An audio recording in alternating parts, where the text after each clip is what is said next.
हम लोग दो चीज पढ़ लिए। अब सबसे अंतिम पायदान पर आते हैं। तो सबसे अंतिम पायदान है हमारा पंचायत सरकार। सरकार की सबसे छोटी इकाई, सरकार की सबसे छोटी इकाई। तो ये पंचायत सरकार जो होती है वह 3 प्रकार की होती है।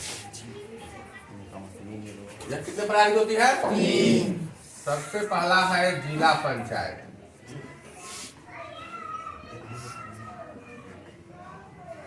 जिला पंचायत, जिला पंचायत, इसको जिला परिषद भी कहते हैं।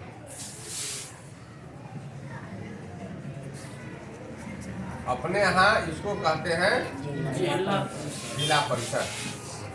यूपी में कहते हैं जिला पंचायत। यूपी में क्या कहते हैं इसको? उत्तर प्रदेश में जिला पंचायत कहते हैं, अपने यहाँ इसको जिला परिषद कहते हैं। दूसरा है प्रखंड पंचायत।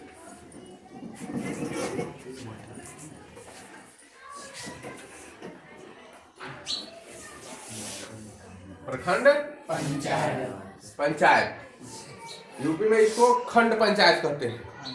यूपी में प्रखंड को खंड कहा जाता है, अपने यहाँ प्रखंड कहते हैं। थोड़ा थोड़ा सा बदला हुआ है, थोड़ा थोड़ा। वहाँ जिला जो होता है, जिला, उसको मंडल कहते हैं। जिला को यूपी में मंडल कहते हैं। मध्य प्रदेश में उसको तहसील भी कहते हैं।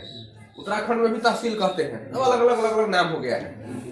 तो ये प्रखंड पंचायत है। अपने यहाँ प्रखंड पंचायत को पंचायत समिति के नाम से जानते हैं।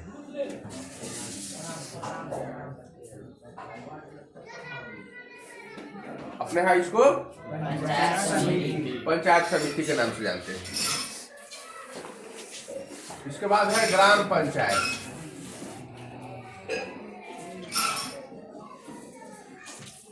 पंचायतों में, पंचायत की जो सरकार है, इसमें सबसे निचले स्तर पर जाता है कौन? निचले पायदान पर है, लेकिन पावर में सबसे अधिक। जितने नीचे जाता है ना पावर, उतना ही अधिक। जैसे आप देखे ना कि लोकसभा निम्न सदन है, राज्यसभा उच्च सदन है, लेकिन पावर में लोकसभा अधिक पावरफुल है।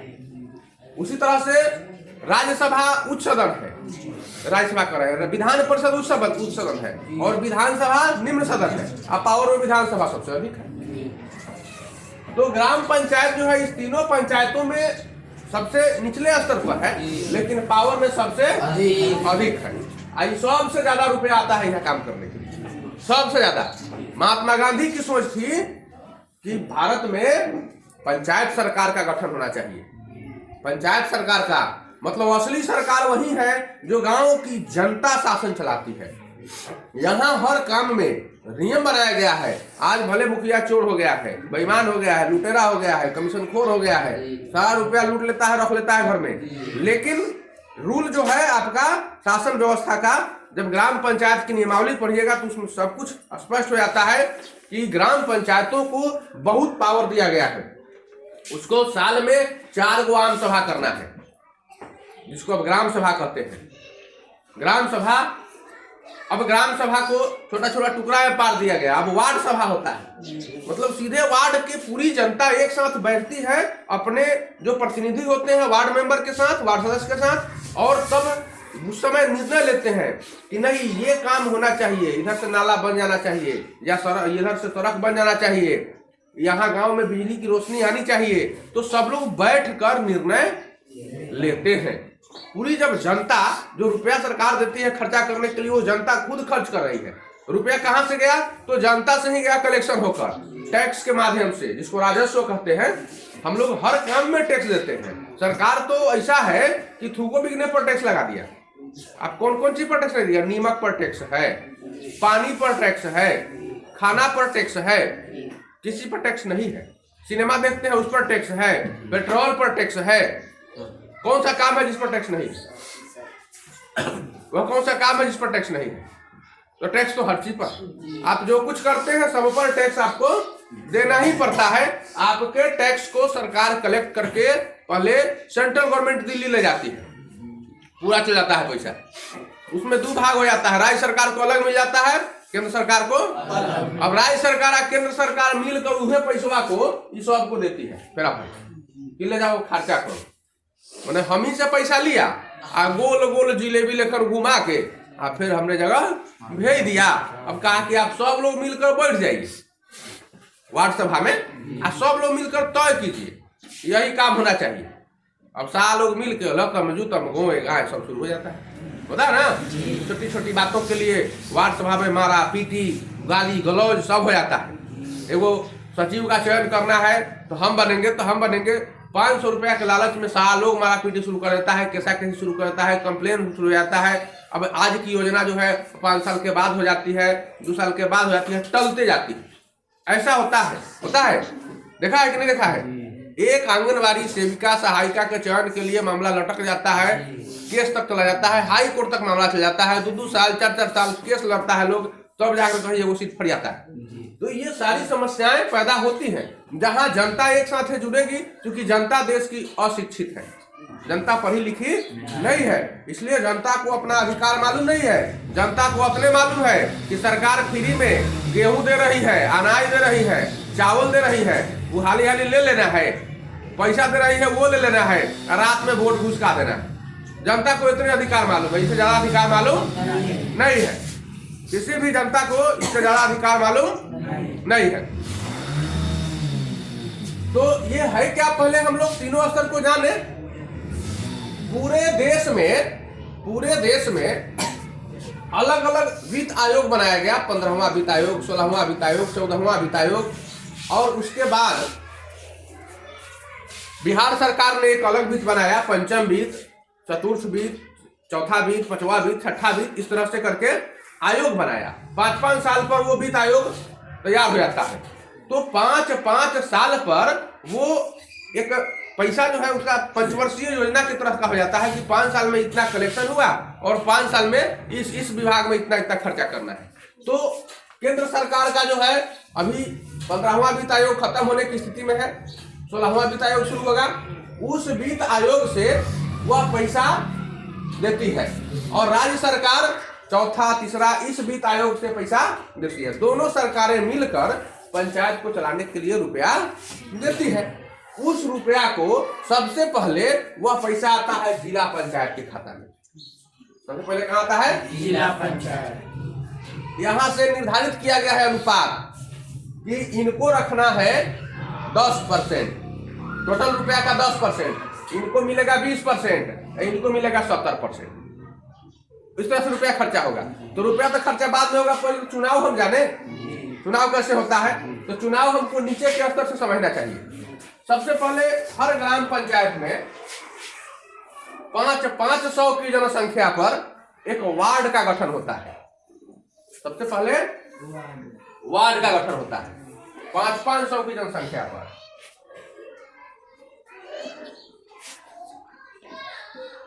500 की जनसंख्या पर एक वार्ड बनता है। 500 की जनसंख्या पर एक वार्ड बनता है और इस वार्ड में जो लोग खड़ा होते हैं चुनाव में जीतने के लिए, तो इनको कहा जाता है वार्ड सदस्य। ये जीत कर जो जाते हैं ये क्या कहलाते हैं? वार्ड सदस्य कहलाते हैं। और इसी वार्ड सदस्य, इसका वार्ड सदस्य का चुनाव तो होता ही है, साथ ही इसी ग्राम पंचायत में वार्ड सदस्य के साथ साथ एक मुखिया का भी चुनाव होता है। उसको उत्तर प्रदेश में ग्राम प्रधान के नाम से जाना जाता है, असम में गांव बूढ़ा के नाम से जाना जाता है। असम में क्या कहते हैं उसको? गांव बूढ़ा। और यूपी में क्या कहते हैं उसको? ग्राम प्रधान।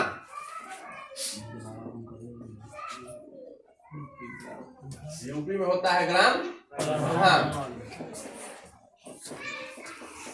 असम में होता है गांव बूढ़ा। और बिहार में क्या होता है? मुखिया।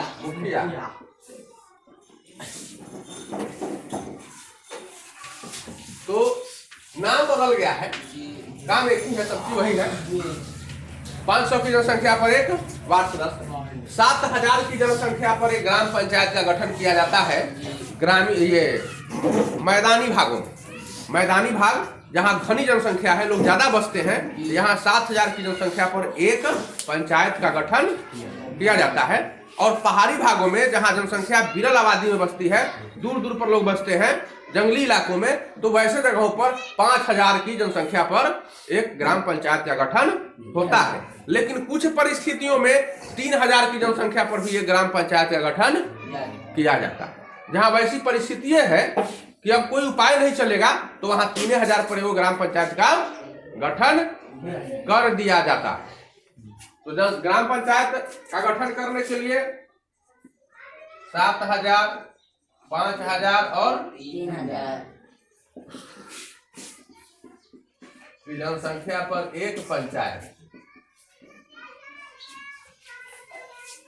एगो पंचायत कहीं 7,000 पर, ज्यादा करके 5,000 पर, और विकट परिस्थितियों में 3,000। 500 की जनसंख्या पर वार्ड, इसका चुनाव अलग होगा, इसका चुनाव अलग होगा। तो हर एक ग्राम पंचायत को 13 गो, 14 गो, 15 गो, 17 गो, 12 गो, कहीं 7 गो वार्ड में बांट देते हैं, और सभी वार्ड से कैंडिडेट खड़ा होता है लोग। उसमें कोई दलीय पद्धति बिहार में अपनाई नहीं गई है। उत्तर प्रदेश में दलीय पद्धति है, अपने यहाँ दलीय पद्धति नहीं है। तो जो लोग खड़ा होते हैं, उन उम्मीदवारों में से एक आदमी जीत कर जाता है, उसको हम लोग वार्ड सदस्य के नाम से जानते हैं। वो वार्ड सदस्य अपने सब लोगों से मिलकर और एक वो चयन करता है नेता, जिसको कहते हैं उप मुखिया। क्या कहते हैं? ये आपस में चुनता है लोग बैठकर, तो ये उप मुखिया होता है, जो मुखिया के ठीक नीचे होता है। और मुखिया को जनता चुनती है अपने वोट से। मुखिया चुनाव होता है, मुखिया लोग वोट देता है, नहीं देता है? तो मुखिया में भी मुखिया को जनता चुनती है अपने वोट से, और वार्डो मेंबर को जनता चुनती है अपने वोट से। माने जनता है वो वार्ड मेंबर के वोट दिया, और एगो मुखिया को भी 2 वोट यहाँ हो गया, इधर इधर भी वोट मिलता है। इसमें और कुछ होता है। ग्राम पंचायत में एक नया चीज भी बना दिया गया है, ग्राम कचहरी। उसके बारे में अलग से पढ़ेंगे, क्योंकि ये शासन व्यवस्था में नहीं आता है, ये शासन व्यवस्था में, वो न्यायपालिका में आता है, इसलिए उसको हम लोग थोड़ा अलग से पढ़ेंगे। अभी इस पर हम लोग जाने कि ग्राम पंचायत में मुखिया का चुनाव होता है, वार्ड सदस्य का चुनाव होता है। वार्ड सदस्य जीतते हैं तो अपने में से एगो उप मुखिया बनाते हैं, मुखिया खुद जीत कर जाते हैं। यहाँ मुखिया की सहायता के लिए सरकारी सेवक नियुक्त होते हैं, जिनको पंचायत सचिव कहा जाता है। पंचायत सचिव। तो मुखिया हो गया इलेक्टेड, मतलब निर्वाचन प्रणाली से चुनकर, और पंचायत सचिव हो गए सिलेक्टेड, मतलब सरकार उनको नियुक्ति करती है, बहाली करती है, नौकरी देती है, और ये पंचायत सचिव मुखिया की मदद करते हैं। लेकिन सारा अधिकार इन्हीं के हाथ में रहता है। योजना का चेक काटना हो, चेक इनके हाथ में, रजिस्टर इनके हाथ में, सारा सब बथान इनके हाथ में। मुखिया जी खाली झंडा फहराते हैं, चाहिए यही में से इनको जो मिल जाता है सो मिल जाता है। तो ये पंचायत सचिव वहां मदद करते हैं, और ये सब मिलकर इसका नियम कानून बनाया गया है कि हर साल 4 बार, हर साल कम से कम 4 बार वार्ड में, पहले तो ग्राम पंचायत में ग्राम सभा हुआ करता था, फिर उसको आम सभा कहा गया, आम सभा, ग्राम सभा। अब सरकार कहती है कि नहीं, अब पंचायत को छोड़ दीजिए, अब वार्ड सदस्य को हम पावर अधिक दे रहे हैं। ज्यादा पावर किसको दे रहे हैं? इसलिए अब वार्डे में सभा कर लीजिए, छोट छोट होगा ना तो लोग जल्दी आएगा। हुआ क्या करता था कि पूरे पंचायत का जब हम लोग ग्राम सभा बुलाते थे ना, आम सभा उस समय होता था, तो आम सभा में एक पंचायत की लंबाई चौड़ाई लगभग 5 किलोमीटर 7 किलोमीटर हो जाया करती थी। अपने यहाँ कुल्हानी में एगो पंचायत है जिसकी लंबाई 13 किलोमीटर। वहां के लोग कहता है कि सरपंच को हम लोग देखबे नहीं किए, कुछ लोग ऐसा लोग हैं। तो अब बताइए कि सरपंच का भेंट नहीं होता है, वोट दे देता है, लेकिन भेंट उसको 13 किलोमीटर लंबा है, कहाँ जाएगा सरपंच के यहाँ घूमते हुए। लेकिन अपने यहाँ तो 5 किलोमीटर 6 किलोमीटर पर हो जाता है, अपने यहाँ तो कुछ है छोटा सा। अब जब मीटिंग होगा, गांव के लोगों को बुलाया जाएगा कि आइए ग्राम सभा है, और कहीं पंचायत भवन जो है पंचायत के ये छोर पर हो गया, और वो छोर पर से लोग आएगा तो 12 किलोमीटर घूम के आएगा वो। अब 12 किलोमीटर 13 किलोमीटर से जब आएगा तो कैसे आएगा? वो पैदल चल के आएगा, साइकिल से आएगा, मोटरसाइकिल से आएगा? कोई आदमी आना चाहेगा? कथी जाऊ, हाँ अब जाएंगे तो कथी मिलेगा? दिन भर ऐसे ही बउआएंगे, तो फिर देख लीजिएगा, दिन भर ऐसे ही बउआते रहेंगे, और कुछ मिलेगा भी नहीं। और सभा होगी तो उसमें हमारी बात को सुनेगा लोग कि नहीं सुनेगा? जाना आना ही बेकार हो जाएगा, भाड़ा भी लग जाएगा, कुछ काम भी नहीं होगा। तो लोगों की रुचियां घटती गई, लोग आम सभा में नहीं आते थे तो सरकार तंग आ गई और कही कि नहीं, कम से कम 20% लोग आना चाहिए पूरे पंचायत का। कितना आना चाहिए? 20%। तो अगर मान लेते हैं कि 7,000 जनसंख्या है तो कम से कम 1400 लोग तो वहां उपस्थित होना चाहिए। 1400 लोग का दस्तखत होगा आम सभा में और उसी में कार्य योजना पारित होता है। कार्य योजना का मतलब कि इस साल माने इस 3 महीना के अंदर क्या क्या करना है। तो मान लेते हैं कि इस 3 महीना के अंदर फला सड़क बनाना है और फला सड़क बनाना है, फला जगह रोड भरवा देना है, वहाँ मिट्टी कट गया हुआ है, उस जगह पेड़ लगवा देना है तो पेड़ लगवा देना है, फलाना जगह नाला बनवा देना है, फला चौर को उड़ाही करवा देना है, नाला को हो या फिर कहीं पानी पटाने के लिए तो अपने यहाँ आहर पॉइन बहुत सारी चीजें हैं तो उसको उड़ाह करवा देना है, कहीं कुआं उड़ाह करवा देना है, कुआं के चारों तरफ पक्का चबूतरा बनवा देना है, बहुत सारे गलियों में रोशनी करना है। बहुत काम होते हैं ग्राम पंचायत के पास। तो उन कामों को करने के लिए मुखिया अकेले नहीं कर सकता है। ऐसा नहीं कि जीत के आ गया जे मन करेगा से करता तो वह है, जे मन करेगा से ही करबे करता है। सच्चाई यही है कि जो इच्छा हो वह करता है, लेकिन सरकार नियम में ये नहीं कहती है कि जो इच्छा हो सही करना है। नियम कुछ और है, होता कुछ और है। नियम है कि आपको सभी जनता को बैठकर और वहां माइक से अनाउंस करना है कि ये काम इस साल करना है, सबको लिखाएगा रजिस्टर में और सारी जनता उस पर हस्ताक्षर करेगी, दस्तखत करेगी, मान लेगी कि हाँ ये काम होगा और वैसे ही काम होता है। नियम ये होता है। हमारे यहाँ 1 जनवरी को भी सभा करना था, 1 मई को करना था, नहीं 1 जनवरी नहीं 26 जनवरी को करना था। 26 जनवरी और 15 अगस्त 2 राष्ट्रीय पर्व होते हैं। तो 26 जनवरी और 15 अगस्त 2 तारीख को मैंने बाद में निश्चित किया गया। अलग अलग समय पर सरकार अलग अलग टाइम निश्चित किया है। तो बाद में निश्चित किया गया कि 26 जनवरी और 15 अगस्त को तो हर हाल में करना है। 2 अक्टूबर गांधी जयंती है, हर हाल में करना है। 1 मई को मजदूर दिवस है, हर हाल में करना है। तो कितने ग्राम सभा हो गए? 4 को। 26 जनवरी 15 अगस्त 2 हो गया, 1 मई 2 अक्टूबर 4 हो गया। तो 4 को हर हाल में करना था। तो 4 को करके उसी 4 को में कार्य योजना लेना था और तब काम करना था। पिछला कार्य योजना में जो लिया गया है काम वो सब हुआ कि नहीं, उसी में पुष्टि भी करना था, पारित भी करना था कि ये काम हुआ और ये काम बाकी रह गया। ये सारा काम सब लोगों को मिलकर करना था। लेकिन जब लोग इंटरेस्टेड नहीं रहा, लोग आना जाना बंद कर दिया कि कुछ फायदा नहीं होता है इससे, मुखिया मनमानिए करते हैं अपन, तू मनमानिए करेगा, हमारा गिला से कोई फायदा नहीं होगा, कोई आएगा। जब संख्या घटने लगा तो सरकार देखी कि अब तो फेल हो रहा है योजना, तो कहा कि नहीं अब कम से कम 10% सही, 20% अब छोड़ दो, अब 10% पर आओ। तो 7,000 में 700 चाहिए ना, तो 700 लोग बुराया। अब ऐसा देखा गया कि उससे भी लोगों का इंटरेस्ट खत्म है। लोग लेता है कि रात में पैसा लेके वोट दे देते हैं, मुखिया अपने मन में जो आता है कर ही लेता है। तो हमको जाने की जरूरत है, लोग जाना ये छोड़ दिया।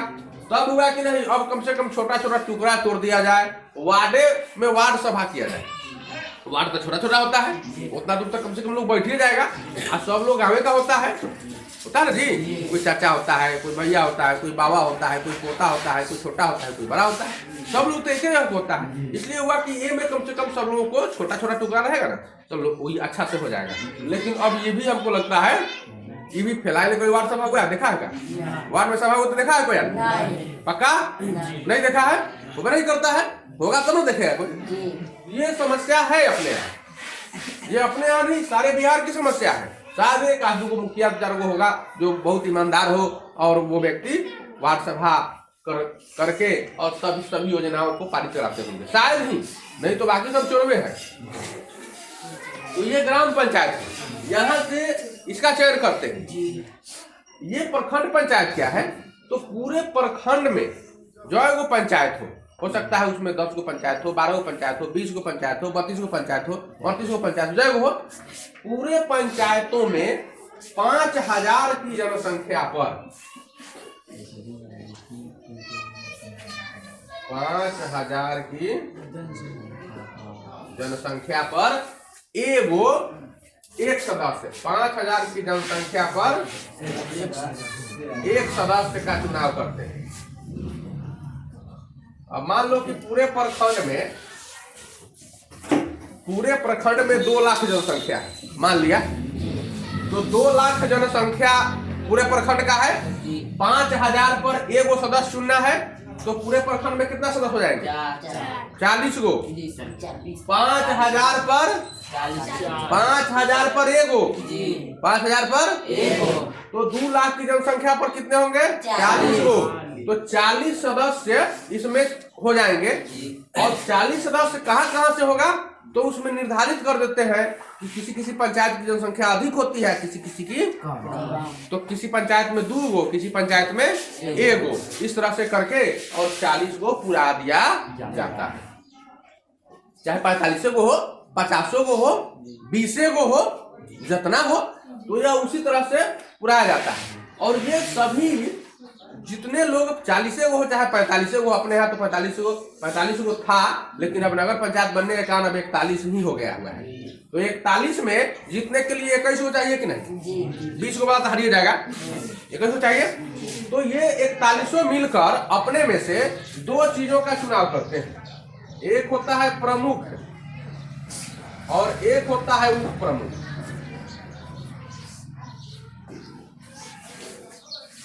यही वही लोग मिलकर आपस में जिसके पक्ष में ज्यादा वोटिंग हो जाएगा वो एगो प्रमुख का चुनाव हो जाता है। एगो तो प्रमुख के लिए अलग उम्मीदवार होते हैं, उप प्रमुख के लिए उतना ही लोग वो दोनों को वोट देता है, एक रो के और एक रो के।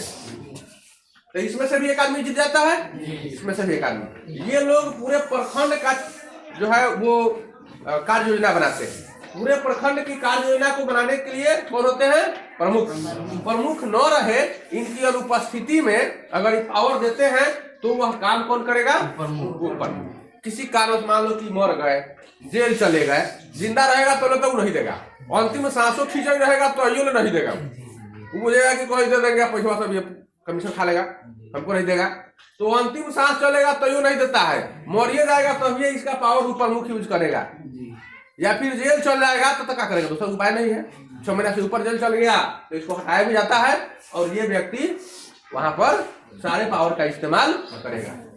यहाँ भी जो उप मुखिया होते हैं, मुखिया के नीचे जो उप मुखिया होते हैं, जब मुखिया जी वही काम हो जाएंगे, जब जेल चले जाएंगे चाहे मर जाएंगे, तब कौन इस्तेमाल करेगा उसके पावर का? उप मुखिया इस्तेमाल करेगा। लेकिन अंतिम सांस तक उसे पावर देने वाला किसी को अब ये नहीं कि हम जा रहे हैं 15 दिन के लिए घूमने कलकत्ता, तो पावर दे दे कि भाई 15 दिन आप चलाइए। क्या हम नहीं रहेंगे, जनता को कोई परेशानी होगी तो कौन देखेगा? वो मुखिया देखेगा ना जी।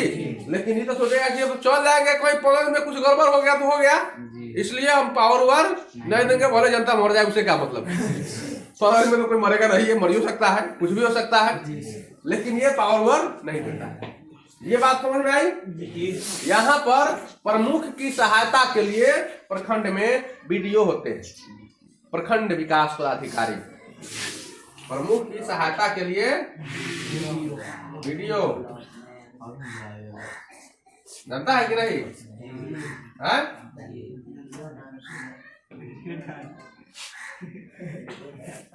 प्रखंड विकास पदाधिकारी प्रमुख की सहायता के लिए होते हैं। ये सरकारी पदाधिकारी होते हैं और ये इलेक्टेड होते हैं, निर्वाचन से जाते हैं और ये सरकार के द्वारा नियुक्त किए जाते हैं। तो इस तरह से प्रखंड में शासन चलता है। प्रखंड में शासन चलाने के लिए प्रखंड विकास पदाधिकारी के नीचे बहुत सारे पदाधिकारी होते हैं, इनको भी हम लोग अलग से पढ़ेंगे।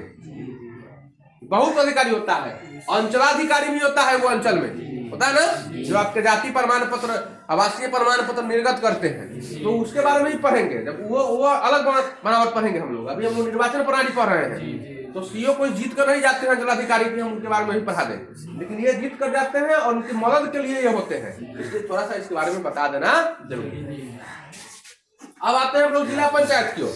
तो ये वो वोट हम लोग इसके लिए भी देते हैं भाई, जो ये वो सदस्य चुनते हैं, ये वो तो हम लोग वोट दिए वार्ड मेंबर को, देख लो ये वो वोट दिया हमने मुखिया को, उप मुखिया तो यही में से बनता है। तो ये वो वोट दिया वार्ड मेंबर, ये वो वोट दिया, ये वो वोट दिया पंचायत समिति के सदस्य के लिए, दिया ना।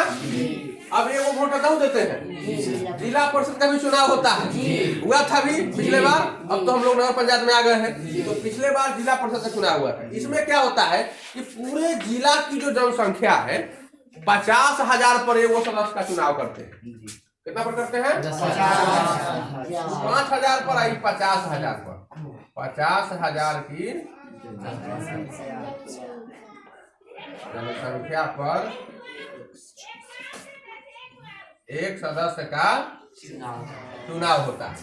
50,000 की जनसंख्या पर पूरे जिला में 50 से भाग में दिया गया जनसंख्या में, और जितना आया उतना सदस्य बनाया गया। तो अपने पूरे जिला में 54 को सदस्य है। कितना है? 54। इस हिसाब से पूरे जिले की जनसंख्या 27 लाख की गई। लेकिन 27 लाख को अब तो बिहार में पंचायत का जो गठन हुआ 1991 की जनगणना के आधार पर किया गया। कब के जनगणना के आधार पर? तो 1991 में बिहार की ये मुजफ्फरपुर की जनसंख्या जो थी वो 27 लाख थी। कब थी? कब थी? 1991। और अभी लगभग वह 69% बढ़ चुका है। लगभग हर साल देश की जनसंख्या 23% बढ़ जाती है। हर साल नहीं, हर 10 साल पर। हर 10 साल पर देश की जनसंख्या 23% लगभग बढ़ जाती है। 2.3% प्रति वर्ष के हिसाब से 10 साल में 23%। अब लगभग 30 साल हो गया। 1991 से 2021 30 साल हो गया। जब 30 साल में 23 का 69% बढ़ गया, तो यहाँ की जनसंख्या 69% बढ़ गई। 27 लाख थी, अब तो 50 लाख भी पार कर गई। अब यहाँ की जनसंख्या 50 लाख।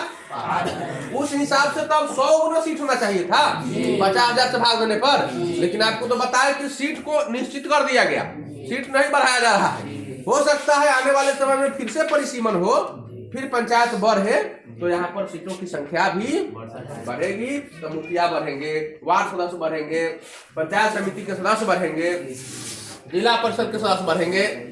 ये जिला को काटकर और प्रखंडों में बढ़ाया जाएगा। अभी 16 प्रखंड अपने यहाँ है। 10 को नए प्रखंड का प्रस्ताव पास हो चुका है। तो मुजफ्फरपुर जिला में कितने प्रखंड हो जाएंगे? 26 को। 16 को है या 10 को नया का हो जाएगा, तो 26 को हो जाएगा ना। उसी तरह से पंचायत भी कटेगा, पंचायत को भी काट कर छोटा छोटा किया जाएगा, और ये भी बढ़ जाएगा। जनसंख्या तो बढ़ गया। आज उस समय जेकर जनसंख्या था 7,091 में, आज निश्चित रूप से वो जनसंख्या हो गया है 14,000 13,000। एगो में तो दू हो गया, लगभग 1.5 को हो गया, 1.5 नहीं हो गया। 69% बढ़ गया। इसलिए जो लोग 69% बढ़ गया, तो उतना तो फायदा ना हो गया। तो 2-3 पंचायत मिला के 4-5 जरूर बन जाएगा। इस तरह से बढ़ते जाएगा। तो 50,000 पर वो का चुनाव होता है, ये वो जिला परिषद का। इसके लिए भी हम लोग वोट नहीं देते हैं। बोलिए, वोट देते हैं नहीं देते हैं? देते हैं। तो कई को वोट दे दिया? 4 गो। 4 गो हुआ ना जी। 2 गो और वोट देते हैं, एगो सरपंच के लिए, एगो पंच के लिए देते हैं। अभी नहीं पढ़े हैं, वो हम लोग न्यायपालिका में पढ़ेंगे। तो एक आदमी का वोट देता है 6 गो। पंचायत के चुनाव में एक आदमी कितना वोट देता है? 6 गो। इसमें से ये जो जीत कर जाते हैं, अपने जिला में 54 आदमी जीत कर जाते हैं, और 54 बैठकर मीटिंग करते हैं। उन्होंने देख लीजिएगा। और इस 54 गो में एक वो जो मुख्य होता है, उसको जिला परिषद का अध्यक्ष कहते हैं। क्या कहते हैं उसको? जिला परिषद का अध्यक्ष।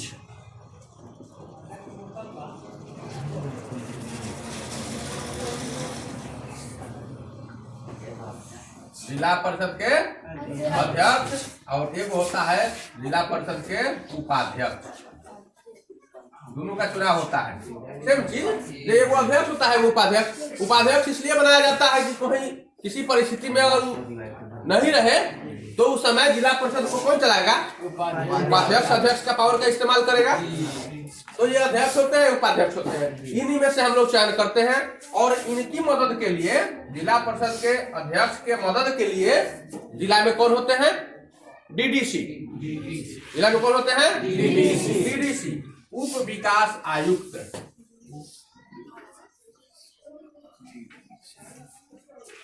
उप विकास आयुक्त, जिनको हम लोग डीडीसी करते हैं। Deputy development commissioner. Deputy development commissioner ये उप विकास आयुक्त होते हैं। ये किनकी मदद करते हैं? तो जिला परिषद के अध्यक्ष की। जिला परिषद के कार्यपालक पदाधिकारी यही होते हैं, यही होते हैं, पदाधिकारी होते हैं। इनके साथ यही बैठते हैं। लेकिन प्रमुख के साथ बैठते हैं प्रखंड विकास पदाधिकारी। अभी अभी संशोधन हो गया है हमारे पंचायती राज निर्वाचन में। आयोग ये अपना किताब जो है पंचायती राज निर्वाचन का, तो इस नियमावली में सुधार करके अब प्रखंड विकास पदाधिकारी को नहीं बल्कि अब पंचायती राज पदाधिकारी जो होंगे वो प्रमुख के साथ रहेंगे। मतलब अब कार्यपालक पदाधिकारी जो होंगे वो पंचायती राज पदाधिकारी होंगे। ये हुआ करते थे, परंतु अब कौन होंगे? तो अब होंगे प्रखंड पंचायती राज पदाधिकारी। नियमावली में संशोधन कर दिया गया, नियमावली में संशोधन कर दिया गया है। अब प्रखंड विकास पदाधिकारी प्रमुख के कार्यपालक पदाधिकारी नहीं होंगे। कौन होंगे?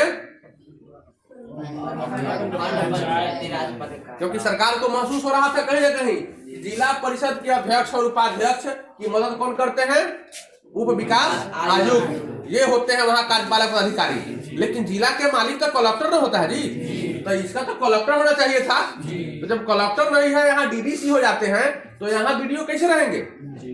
यहाँ तो वीडियो प्रखंड के मालिक होगा ना, तो फिर वीडियो यहाँ नहीं रहेंगे। इसलिए सरकार को महसूस हुआ कि नहीं ये थोड़ा सा प्रॉब्लम हो रहा है, तो इस समस्या को दूर करने के लिए अब किसको बना दिया गया? प्रखंड पंचायती राज पदाधिकारी को। तो इस तरह से हमारे यहाँ चुनाव होता है। अब टोटल रुपया सरकार सीधे के सीधे भेजती है जिला पंचायत के खाता में। टोटल रुपया यहाँ आता है और इनको बांटना है उस रुपया को, इनको उस रुपया को बांटना है। तो यहाँ बांटने के लिए कई कई पदाधिकारी होते हैं, सब लोग मिल बैठकर और उस रुपया को डिवाइड करते हैं। किस अनुपात में करते हैं? तो 70, 20, 10। 100 रुपया अगर मिलता है खर्चा करने के लिए तो 10 रुपया ये लोग रख लेता है अपना लिए। कहता है कि पूरे जिला में हम लोगों को भी तो खर्चा करना है। आखिर है इतना लोग जो जीत कर गया है अपने यहाँ, जो 54 आदमी जीत कर गया है, तो 54 के क्षेत्र में कुछ काम होना चाहिए ना। आज जब काम नहीं होगा तो लोग कहेगा कि दूर ये तो ऐसा ही आता है जाता है, कर तो कोनो कम में नहीं, वोट काला दू, तो लोग वोटों देने से कतराने लगेगा। इसलिए इसका जो अस्तित्व है इस पर संकट मंडराने लगेगा। जिस तरह से आम सभा ग्राम सभा में लोग रुचि लेना बंद कर दिया, इसके चुनाव में भी लोग रुचि लेना बंद कर देगा। लेकिन इसको कुछ काम नहीं 10% दिया जाता है, लेकिन कुछ देते हैं। इनको जो है पूरी राशि का 20% दे दिया जाता है। आप 20% उठा लीजिए, 100 रुपया में 20 रुपया आप लीजिए और आपके पास जितना भी है सबको बांट कर खर्चा कीजिए। आप लोग भी कुछ कीजिए। 70% जो राशि है वह सीधे मुखिया जी के खाता में, मुखिया जी और पंचायत सचिव दोनों आदमी के ज्वाइंट खाता खुलता है बैंक, तो वहां पर ये जाता है 70% रुपया। और इसी 70% को वो लोग खर्चा करते हैं मनमाने ढंग से। कुछो में आजकल सुना होगा मनरेगा में गोयरा खोना ना करता है, कागजे पर पास हो जाता है। सुना है कि नहीं सुना है? इतनी बार माटी काटेगा 6 इंची और लिख देगा 3 फुट कटा गया माटी। 3 फुट माटी कटा गया, 6 इंची माटी को 3 फुट बना देगा, 4 रुपया लुट के गलत है। तो ये यही दोनों आदमी ऐसा करते हैं, यही दोनों आदमी पंचायत सचिव और मुखिया मिलकर करता है। इसके बाद बहुत सारी योजनाएं हैं। अब सरकार को महसूस हुआ कि नहीं सही में लुटेरों सब है, लूट ले रहा है। तो अब एक नया चीज अपने यहाँ किया गया, सुधार किया गया कि अब भी लोग चेक चुक नहीं काटेगा। पहले चेक कटाया जाता था ना, अब चेक नहीं काटना।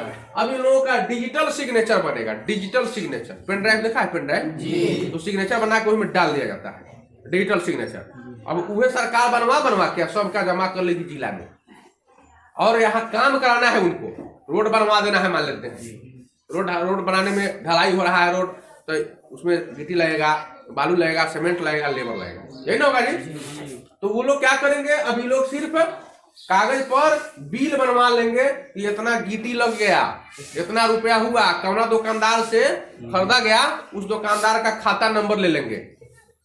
फिर किसके दुकान से बालू आया, वो खाता नंबर, कहाँ से सीमेंट आया, कौन कौन लेबर इसमें काम किया, सबके खाता नंबर, और सीधे ले जाके कागज पर बना के दस्तखत मोहर करके दे देंगे जिला में, और उतनी से पैसा उसके खाता में ट्रांसफर हो जाएगा।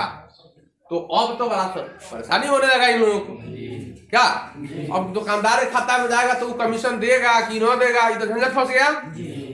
तो इन लोगों के पास भी डर है कि हो सकता है हमारे कमीशन न मिले, लेकिन मिलिए जाएगा, सब सेटिंग हो जाता है। सेटिंग हो जाता है कि तोरे दुकान के देबो वही में से हम पैसा लेबो। दोनों बात है। यहाँ तो मुखिया जी लोग खुदे खुदे दुकान खोल लिया है क्या, वही में से अपने दुकान में से ले लेना है, कोनो भाई के नाम पर, कोनो भौजाई के नाम पर, कोनो कुछो के नाम पर, रिश्तेदारी के नाम पर, उसी में पैसा ट्रांसफर कर देना है, उसी में से कमीशन ले लेना है। तो यहाँ पे सारा तू डाल तो हम पाते सब सिस्टम फिट है। तो इस तरह से हमारे यहाँ की व्यवस्था अपनाई गई और रुपया खर्च करने के पहले ही लूटने का प्लान बन जाता है। ऊपर से तय हो जाता है कि हमको 1%, हमको 2%, अब मुखिया जी करने में 10% कम पर शुरू में न करबो, 10% कम देबो तो बातें खत्म कर, दोसर दुकानदार रही है ना, हम करे सामान खरीदाई। तो ये सब सिस्टम अपने यहाँ लागू हो जाता है।